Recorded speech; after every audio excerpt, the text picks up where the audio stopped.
Hey guys, welcome back. In this video, I will show you how to cancel pending payment on Cash App. To cancel a pending payment on Cash App, follow these steps. Number 1. Open Cash App. Launch the Cash App on your mobile device and log in if needed. Number 2. Go to the Activity tab. The Activity tab or the clock icon on the Cash App home screen to see the recent transactions. Number 3. Locate the pending payment. Look for the payment marked as pending. If it's eligible for cancellation, it will have a cancel option next to it.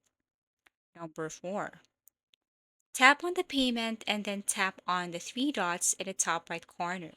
Select cancel, then confirm the cancellation by tapping OK or Yes when prompted.